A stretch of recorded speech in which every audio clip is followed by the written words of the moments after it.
Bonsoir tout le monde, j'espère que vous allez bien. Est-ce que vous avez passé un bon début de week-end déjà?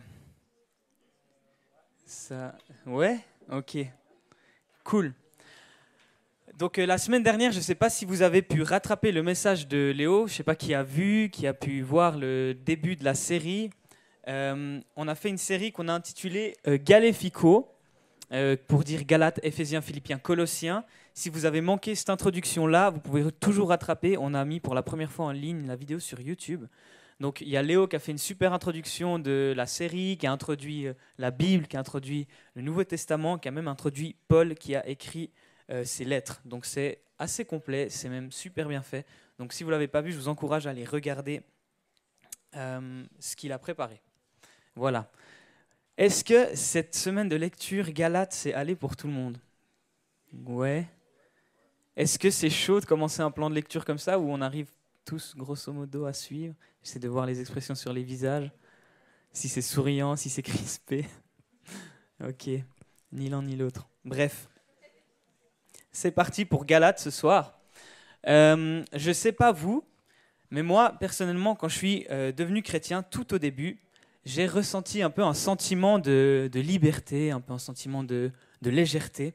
Et puis je me nourrissais de versets, un peu comme le psaume 23 qui dit « Il me fait prendre du repos dans des pâturages bien verts, il me dirige près d'une eau paisible », ou la suite c'est « Il me redonne des forces, il me conduit dans les sentiers de la justice à cause de son nom », ou encore en Corinthiens 13, très connu pour l'amour, qui dit « L'amour est patient, il est plein de bonté ». L'amour n'est pas envieux, l'amour ne se vante pas, il ne s'enfle pas d'orgueil. Ou encore Jean 3,16 qui dit en effet Dieu a tant aimé le monde qu'il a donné son Fils unique afin que quiconque croit en lui ne périsse pas mais qu'il ait la vie éternelle. Bref, je me nourrissais pas mal de ces versets, ils sont tous assez connus et ils nous font à tous, enfin j'espère, en tout cas je crois, j'espère pas mal de bien. C'est le but, ils sont doux, ils sont légers, ils sont réconfortants. Je ne sais pas pour vous, pour moi en tout cas c'est le cas. Et honnêtement, quand je pense à mon début en tant que chrétien, je me rappelle ces versets. Et puis au fait aussi, j'aime bien citer ces versets, les donner aux gens parce qu'ils me donnent un peu la force de croire en quelque chose que je ne vois pas. Ils me donnent l'impression que la vie avec Dieu, elle est belle, elle est facile et elle est simple. Et puis soudain, un petit peu, si on repense à... Enfin, je ne sais pas vous, hein, mais c'est très personnel. Quand je repense au début de ma lune de miel, si je peux dire, avec Dieu, elle s'assombrit souvent. On lit la Bible, il y a plein de trucs, on ne comprend plus rien. On se confronte à des gens, enfin des chrétiens avec qui on n'est pas du tout d'accord avec ce qu'ils racontent. On est même probablement blessé. Voilà. Et puis l'Église, ça paraît pas du tout être ce lieu d'amour et d'unité qu'on pensait que ça pouvait être quand on lit les versets que je vous ai lus avant. Et puis le ciel, il nous tombe un petit peu sur la tête. Et puis je pense que, enfin je sais pas, mais on était plusieurs à avoir expérimenté ça, ça a été mon cas. Et je pense que ça a peut-être été un peu le cas pour les Galates. Voilà. Donc en fait, on va faire un petit retour dans le temps de 2000 ans. On va rencontrer 3 groupes de personnes. Bon, il y en a un, il forme un groupe à lui tout seul, c'est Paul, qui est nul autre que l'apôtre Paul, que Léo a présenté la semaine dernière. Donc on a Paul, des Juifs, et puis on a les Galates. Je vais juste quand même faire un petit résumé de tout ça, même si Léo il l'a bien fait pour que personne ne soit perdu. Mais Paul, c'est ce gars qui persécutait les chrétiens. Et puis un jour, il rencontre Dieu, il se fait un peu foudrer du ciel, il tombe du cheval. Et puis à partir de là, il change complètement. Et puis il va évangéliser, il va faire des voyages missionnaires. Parce qu'il a super bien changé à partir du moment qu'il a rencontré Dieu. Et puis, voilà, comme Léo il a dit, il a fait plusieurs voyages missionnaires et dans l'un d'entre eux, il va aller en Galatie, donc chez les Galates, et il va faire quelques églises. Rien que ça. Et puis, voilà. Donc après, il arrive, il fait les églises, et puis vu que c'est un voyage, il part, quoi. Et une fois qu'il est parti, on a des Juifs qui interviennent, qui arrivent dans la combine, et puis qui viennent dire, qui voient un peu d'un mauvais œil tous ces nouveaux convertis par Paul. Enfin bref, il y a tout un conflit, c'est pas là ce que j'ai envie de vous parler ce soir, mais eux, ils le voient d'un très mauvais œil et ils essayent un peu de convertir ces nouveaux convertis à leur tradition juive, à leurs rites et à tout ce qu'ils faisaient. Et Paul, à ce moment-là, quand il apprend ça, il écrit une lettre qui est ce qu'on a lu dans Galates pour aujourd'hui. Voilà. Donc, tout au long de votre lecture, si vous l'avez lu, on va remarquer qu'on parle beaucoup de loi dans ces quelques chapitres. On parle de salut, on parle de grâce et on parle aussi beaucoup de liberté. Ça, c'est les notions que j'ai envie d'aborder ce soir et puis mettre un peu un regard actuel sur comment est-ce que nous, aujourd'hui, on peut vivre la liberté. Voilà. Je ne sais pas si le terme liberté, ça vous parle un petit peu, comme ça. Liberté. Moi, je trouve que c'est un terme qui est assez à la mode. Enfin, on ne dit pas t'es libre. C'est pas à la mode de dire t'es libre, mais le fait d'être libre, c'est quelque chose qui est hyper actuel. Est-ce que vous ne trouvez pas, si on réfléchit un petit peu? Je ne sais pas, est-ce que, sans donner de connotation forcément chrétienne à ce mot, qu'est-ce que pour vous, qu'est-ce que ça évoque la liberté, quand vous pensez liberté? Léo? Faire ce qu'on veut. Chris? Liberté d'expression, très très très très bien. Très actuel, c'est la liberté d'expression. Est-ce que ça vous fait un peu penser à autre chose? Ouais. LGBT. Oui, ils essaient d'exprimer un point de vue libre. Quelqu'un d'autre? Vous êtes libre de parler. Bref. Moi, je pense que c'est tout à fait, ce que vous avez dit, c'est tout à fait ça. Je pense, si on peut mettre des mots sur la liberté aujourd'hui, c'est le fait de se soumettre à rien. On a envie d'être libre de tout, on a envie d'être libre de tout engagement, on a envie de faire ce qu'on veut, quand on veut. C'est pas pour blâmer, hein, c'est juste notre société aujourd'hui, elle est comme ça, on fonctionne comme ça, on aime être comme ça, on aime ne dépendre de personne. Et puis voilà, comme tu as dit, hein, liberté d'expression, on aime exprimer notre vérité à nous, on aime l'exprimer fort. Et puis on a même l'impression qu'on nous enlève notre liberté quand on n'a pas le droit d'exprimer ce qu'on a sur le cœur. C'est pour ça qu'on voit même des gens qui manifestent dans la rue parce qu'ils ne se sentent pas libres d'exprimer leur point de vue ou ils ne se sentent pas forcément libres dans certaines choses qu'ils vivent. Donc voilà, ça c'est un point de vue pour la liberté. Est-ce que vous me rejoignez à peu près sur ce point-là? Est-ce qu'on est à peu près d'accord? Ok. Cool. Sinon, j'étais mal. Hein. Voilà. Et là, la Bible, elle propose une notion un peu différente. Je vais juste commencer mon petit PowerPoint. J'essaie de faire un PowerPoint. Ça, je pense, c'est la liberté comme on la conçoit aujourd'hui. Je vais juste y revenir après. La Bible, elle nous offre en Galates 5, chapitre 5. Ah oui, si jamais... je vais essayer de citer que des versets de Galates, parce que voilà, on a tous lu Galates. Je pourrais en citer bien d'autres qui appuient ce que je veux dire, mais je vais vraiment me limiter à Galates, comme ça aussi on peut voir que quand on lit un livre, il y a quand même énormément de contenu qui est important. Voilà. La Bible, elle propose une notion un peu différente de la liberté. Et en Galates 5, moi je la trouve très belle, c'est celle que je vais d'ailleurs développer tout à l'heure. Mais juste pour savoir... de manière générale, qui ici pense qu'on est libre quand on va à l'église? Qui trouve que l'église amène un vent de liberté? Ou pas? Vous avez le droit de lever la main, vous avez le droit de ne pas la lever du tout. Hein. Moi, je pense que suivant les périodes, je lève la main, suivant des périodes, je ne lève pas la main. Mais levez haut et fort la main si vous pensez qu'à l'église, on amène un vent de liberté. Ça ne fait pas beaucoup. Mais c'est pas pour juger, c'est juste pour savoir. Donc les autres, est-ce que les autres, vous pensez que ça amène pas trop en vent de liberté, l'Église? Personne. Ouais, ok. Bah, c'est très bien. Hein, je veux dire, on est là justement pour débattre la question. Les autres, vous n'avez pas d'avis? Non. Ok. On a le droit. Hein. On est libre de ne pas avoir d'avis. Ok. Mais moi, j'ai vraiment envie de vous transmettre quelque chose ce soir, c'est que Dieu, il nous veut libres, il veut vraiment qu'on soit libre. Et c'est vraiment ce que je vais essayer de développer ce soir. Galates 5, 1, il dit « C'est pour la liberté que Christ nous a affranchis. Tenez donc ferme dans cette liberté et ne vous placez pas de nouveau sous la contrainte d'un esclavage. » Et retenez ça, parce que ça, c'est une vérité. Dieu, il nous veut libres. Il nous veut libres. Vraiment, je pense qu'il y a un truc que vous devez noter, c'est ça, Dieu me veut libre. Donc notez-le dans vos notes, dans votre carnet, je ne sais pas où, mais c'est une vérité. Et on va poser encore quelques vérités aussi. Mais ici, dans ce verset que je viens de dire, il y a une notion qui est intéressante, parce qu'il dit, il y a le mot liberté et il y a aussi le mot esclavage. Donc quand on dit liberté, ça implique aussi qu'on peut ne pas être libre, donc esclave.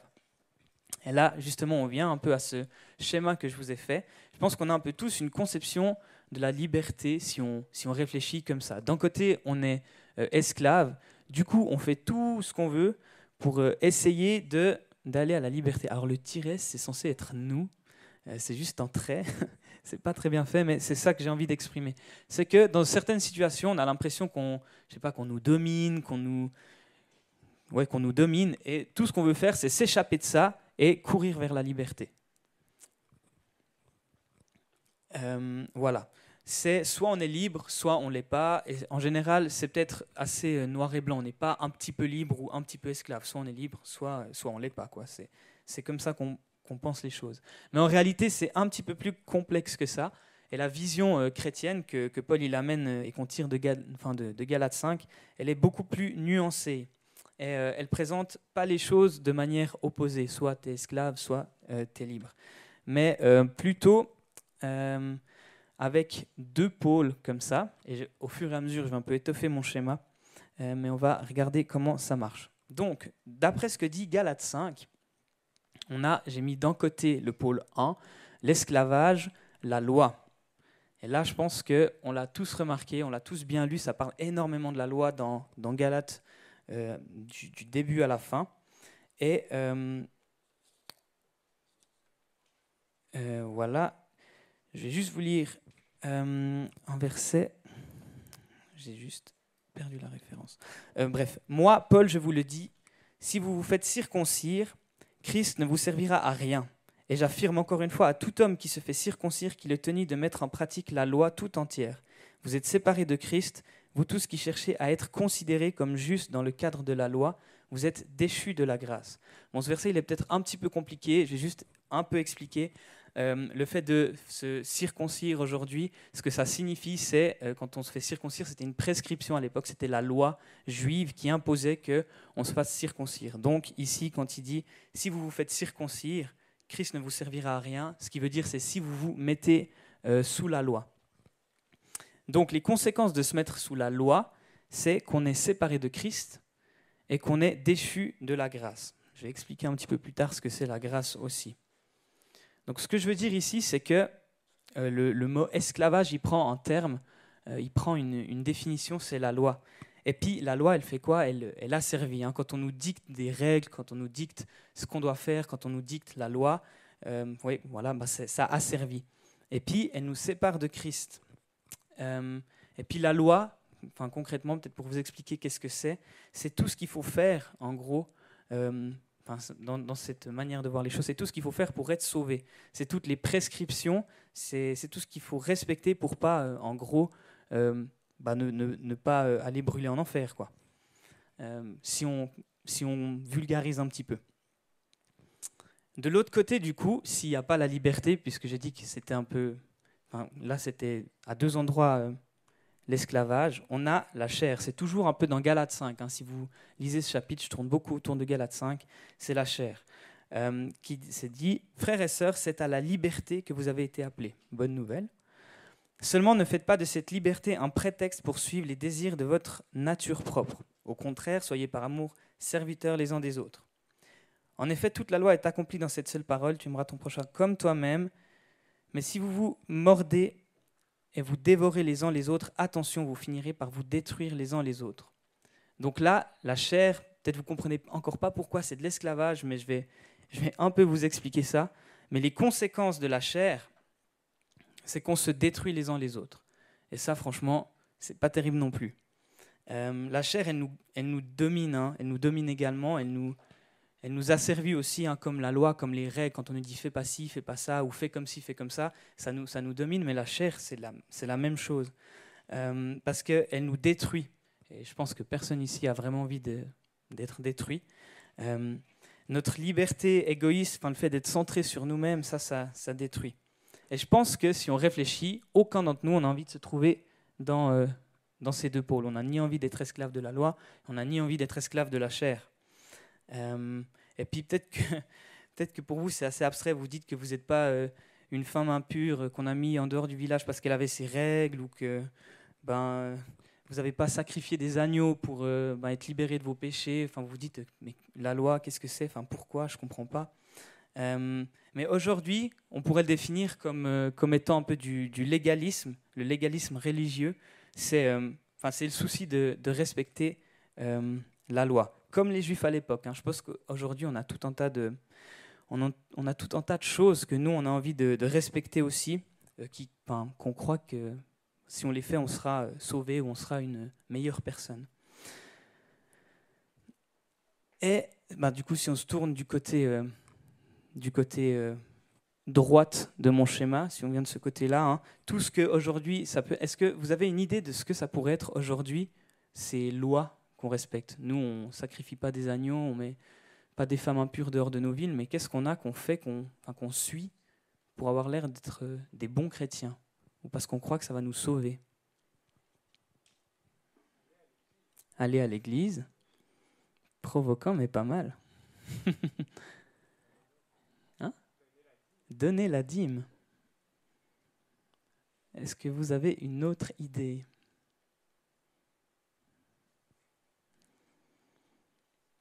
Ça peut être ne pas boire, ça peut être ne pas danser, ça peut être ne pas oublier de prier, ça peut être ne pas oublier de lire ma Bible, ça peut être ne pas dire non à un service. Quand on vous demande de rendre un service à l'église, vous n'osez pas dire non.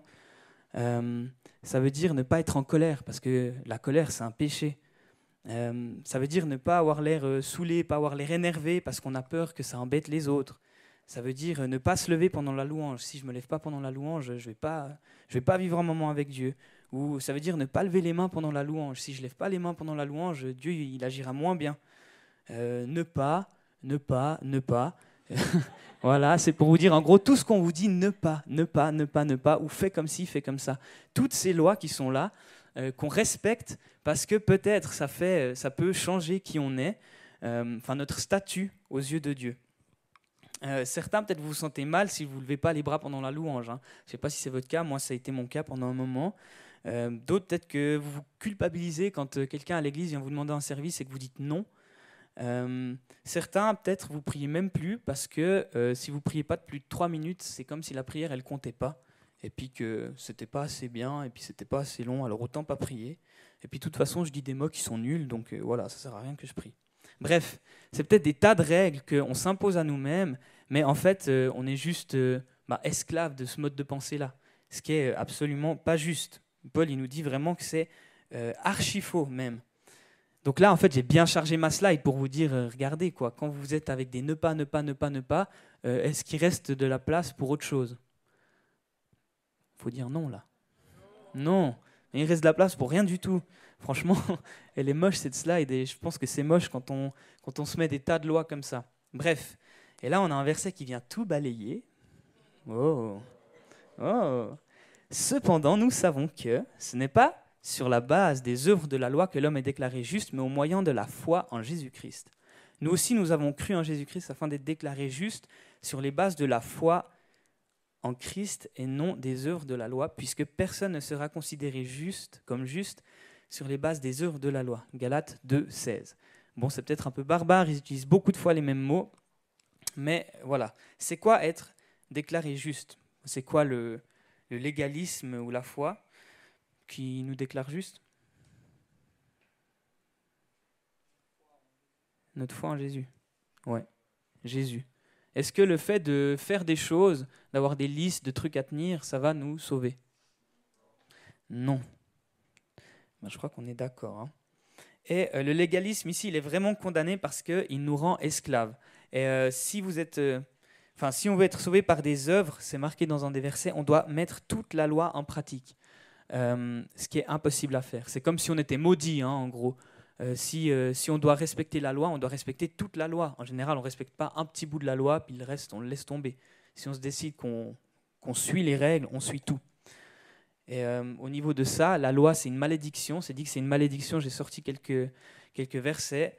En effet, tous ceux qui dépendent des œuvres de la loi sont sous la malédiction, car il est écrit « Maudit soit tout homme qui ne reste pas fidèle à tout ce qui est écrit dans le livre de la loi pour la mettre en pratique. » Ouais, je ne vais pas lire les deux autres parce que c'est un peu long sinon. Mais en gros, voilà, enfin, c'est hyper fort, hein, dans la Bible, c'est hyper fort. La loi, c'est une malédiction.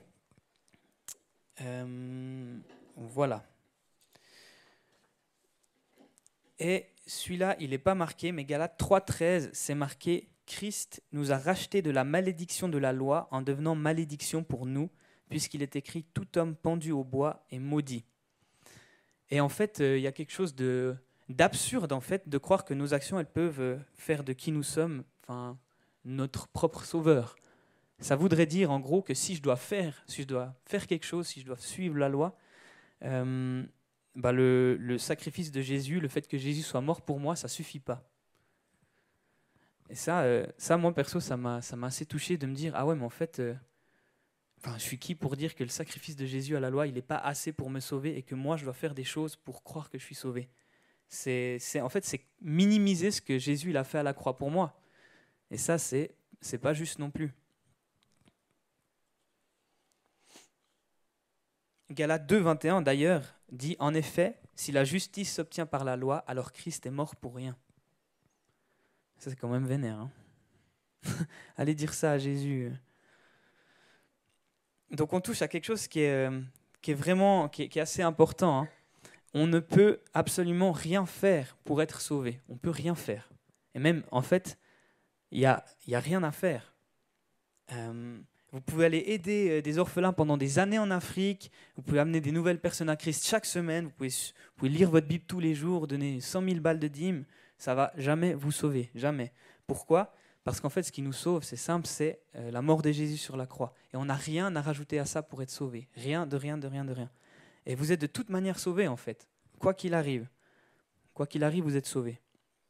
On parle souvent de grâce, hein, j'ai dit, et là, on y est. Et la grâce de Dieu, c'est qu'il nous aime tellement qu'il préfère nous voir vivants que nous voir condamnés. Et en fait, la grâce, c'est un cadeau gratuit. C'est gratuit. C'est Dieu, il nous la donne pour nous voir vivre. Et ça c'est quand même fort.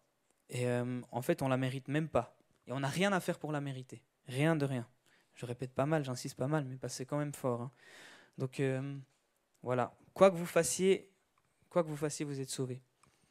Et là, je ne sais pas si ça vous libère ou pas, s'il y a un poids qui tombe, mais Dieu vous a sauvé. Voilà. Donc, on a vu le premier piège. Et, peut-être que le fait de la sensation de se dire, ouais, quoi que je fasse, en fait, je suis sauvé, ça peut peut-être nous mener de l'autre côté du balancier. Donc, on va aller de l'autre côté du balancier.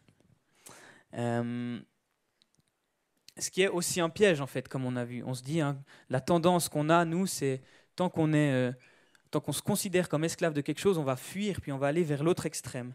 Et là, du coup, selon ce schéma et notre manière un peu à nous de fonctionner, on veut se libérer de la loi, donc on va se tailler dans l'autre direction. Et puis en fait, ce serait dommage de basculer comme ça, parce que la chair, elle peut aussi faire des dégâts. Hein, je vous rappelle, ça nous détruit les uns les autres. Donc on trouve en Galates 5, 19, 21, les œuvres de la nature humaine, comme c'est dit. Donc les œuvres de la nature humaine sont évidentes, ce sont l'immoralité sexuelle, l'impureté, la débauche, l'idolâtrie, la magie, les haines, les querelles, les jalousies, les colères, les rivalités, bref, la liste est longue. Et là, sûrement que vous vous dites, mais mince, on vient de me dire que quoi que je fasse, je suis sauvé, et puis là, on me dit tout un tas, on me ressort toute une liste de choses que je ne dois pas faire, c'est pas cohérent, et peut-être que vous avez l'impression que je vous amène un cadeau bien emballé, mais dedans, c'est que du vent, quoi. Mais je pense que si on se met d'accord sur certains points, on peut tous comprendre où Paul il veut en venir avec ça. Donc, personne, on va essayer de se mettre d'accord, personne aime la haine qu'on lui manifeste. On est d'accord. On est tous d'accord là-dessus. Personne n'aime ressentir de la haine au fond de soi. Des fois, ça soulage la haine, mais au fond, ça détruit. On est d'accord. Ok, c'est cool. Personne n'aime les divisions non plus. Et n'importe qui a un tempérament un peu jaloux, on se rend compte qu'au fond, ça nous détruit aussi. Soi-même et les relations. Les divisions familiales, les divisions amicales, c'est des choses qui nous blessent, je pense, tous. Et pourtant, chacun d'entre nous, je pense, à un certain niveau, on y participe. Il n'y a pas à culpabiliser, hein, c'est comme ça pour tout le monde, donc on ne va pas se flageller non plus. mais on y participe. Et je pense qu'il faut qu'on en soit conscient. Et on n'arrive pas à ne pas faire certaines de ces choses qui sont sur la liste. Même si on veut de toutes nos forces, je pense que si on est honnête, on se rend compte qu'on n'arrive pas. Et là, peut-être que du coup, on se sent un peu esclave, quoi. On fait des choses sans forcément le vouloir, et parfois on cherche des excuses et puis un peu des justifications parce qu'on est un peu trop fier pour admettre qu'on a tort ou pour admettre que c'est tolérable, quoi. Donc, je pense qu'on peut quand même le dire, on peut quand même l'affirmer, on est esclave de notre chair. On connaît tous des divisions, on fait tous des choses qu'on regrette par la suite, ce genre de choses. Voilà. Est-ce que pour ça, on est d'accord ? Ouais, vous avez le droit de dire non, vous êtes libre. Hein. On ne fait pas réellement ce qu'on a envie de faire. Et ce qui est vicieux, c'est qu'en fait, quand on essaye de fuir un extrême, on se réfugie vers l'autre, puis là, du coup, on ne sait pas trop où aller. Par exemple, si on tombe dans cet extrême de la chair, avant on était dans la loi, on doit respecter, et là pour montrer que ma foi en Dieu, elle me rend libre de la loi, je m'autorise à tout faire. Sauf que du coup, je vais dans cet extrême-là, puis je me retrouve prisonnier de certains comportements, de certaines manières de penser, et puis là, on est beau mal. On est mal parce qu'en fait, on se rend compte qu'on n'est pas si libre que ça. Et ça nous fait pas trop du bien. Et puis Galates 5, 16, 18, toujours Galates 5, il nous amène une solution. Voici donc ce que je dis. Marchez par l'esprit et vous n'accomplirez pas les désirs de votre nature propre. En effet, la nature humaine a des désirs contraires à ceux de l'esprit et l'esprit a des désirs contraires à ceux de la nature humaine. Ils sont opposés entre eux, de sorte que vous ne pouvez pas faire ce que vous voudriez.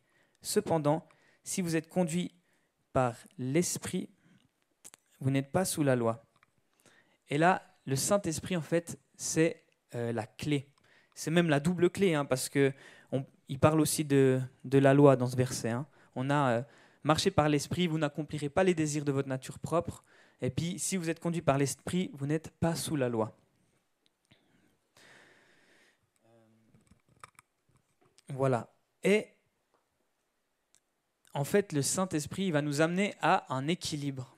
Et je pense que si on réfléchit, en tout cas, c'est personnel à moi, mais il y a beaucoup de choses dans ma manière de vivre ma foi où en fait c'est un équilibre. C'est pas tout noir, c'est pas tout blanc, c'est juste une façon de constamment trouver un équilibre. Et puis, voilà. Donc, le Saint-Esprit, il nous assure de tomber ni dans un extrême, ni dans un autre.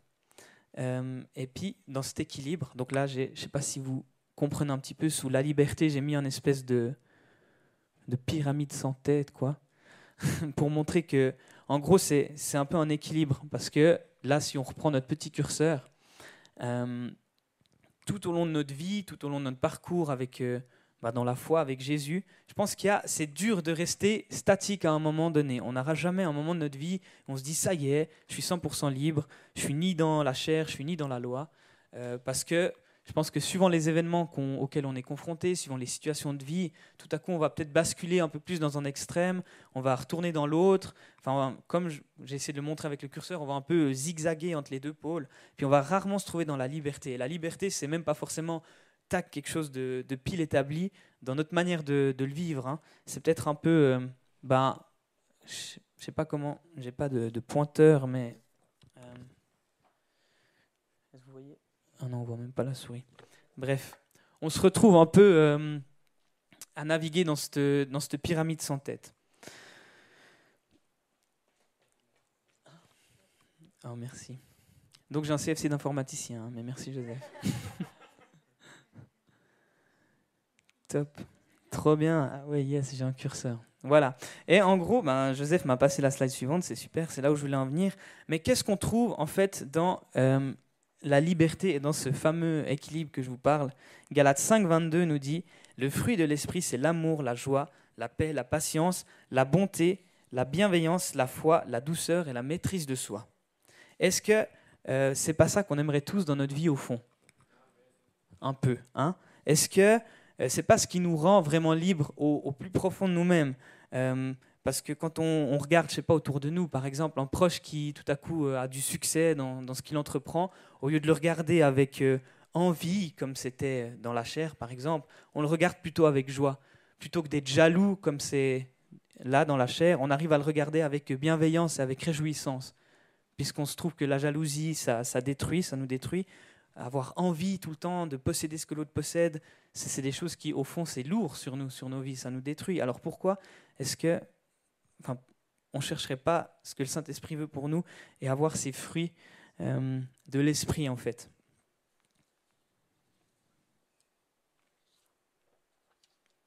Je ne sais pas si ça vous amène un peu de compréhension dans ce que j'essaie d'amener. Mais moi, ça me ramène un petit peu, du coup, au verset que j'ai cité au début, de me dire que la loi, c'est un esclavage. Et ce que j'ai pu être confronté dans ma vie de croyant, c'est pas juste. Le fait de tout se permettre non plus, c'est pas juste au niveau de mes comportements, de la jalousie, de la comparaison, ce genre de choses.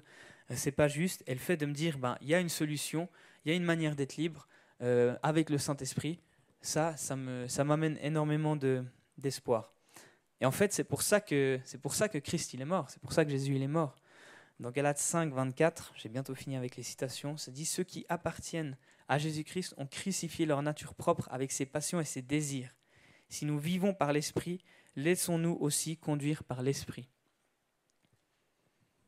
Donc en fait, quand Jésus il est mort, il a pris vraiment tout ça, tous nos désirs, toutes nos passions, tous nos comportements qui ne sont pas justes, qui sont destructeurs, qui nous font du mal à nous-mêmes, mais aux autres, à notre entourage, il les a pris. Et il nous a envoyé son Saint-Esprit pour nous aider à ne pas tomber dans l'un ou l'autre des deux extrêmes. Et c'est hyper subtil, c'est hyper compliqué. Franchement, je vous l'amène en mode c'est hyper simple. Demandez le Saint-Esprit, comme Paul, il va vous foudrer, ça ira très bien.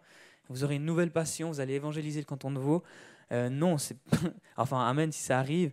Mais concrètement, dans ma vie, à moi personnellement, moi je suis un peu ce curseur qui oscille entre d'un côté la loi, d'un côté la chair, et puis ça dépend le moment de ma vie. Et puis franchement, je trouve que c'est hyper dur à trouver.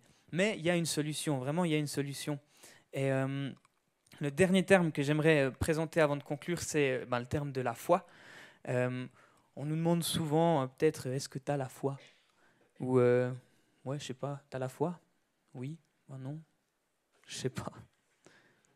C'est dur des fois à répondre comme question. Enfin, la foi de quoi, en fait? Bref. Mais en fait, la foi, ça regroupe tout, c'est un peu le point final. C'est là où j'aimerais en venir. Pour nous amener à cette liberté, c'est la foi de croire déjà que le sacrifice de Jésus, il t'a sauvé. Ça libère de la loi. La foi de croire que tu n'as rien à faire pour mériter d'être sauvé. Le fait de croire que le Saint-Esprit, il habite en toi et il t'aide à trouver cette liberté.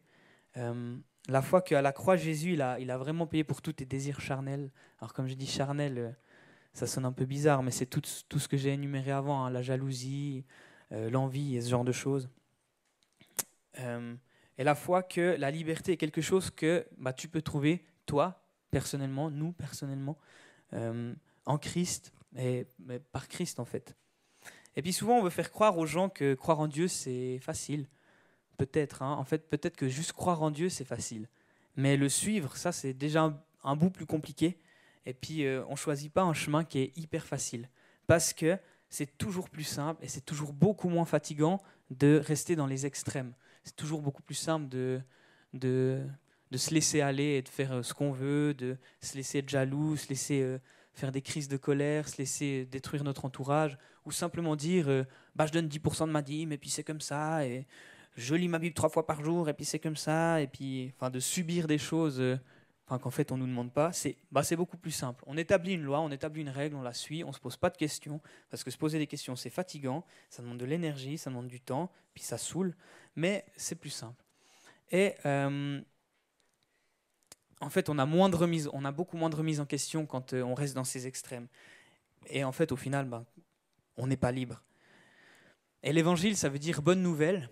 Et la bonne nouvelle, vraiment, c'est que Jésus, il vous veut libre. Il est mort pour votre liberté. Et en plus, c'est gratuit. Ça, c'est aussi cool. Mais même aujourd'hui, en vrai, ça nous gêne ce qui est gratuit. Hein. Si on regarde quand on est dans la rue, qu'on vous dit « Ah, tenez un biscuit, c'est gratuit », la plupart du temps, on part en courant, on a l'impression qu'il y a un piège ou qu'on va nous demander 10 centimes par derrière. Peut-être bien qu'en fait, ça déteint sur notre manière de voir le sacrifice de Jésus. On nous dit « Ah ouais, c'est gratuit, mais qu'est-ce que je dois faire pour être sauvé ?» Mais il y a rien. Bref. Et voilà, Dieu vraiment, il vous veut libre. Et est-ce que tu as la foi que tu peux être libre? C'est là où j'ai envie d'en venir ce soir. Donc voilà, j'arrive gentiment au bout de ce que je voulais vous partager devant.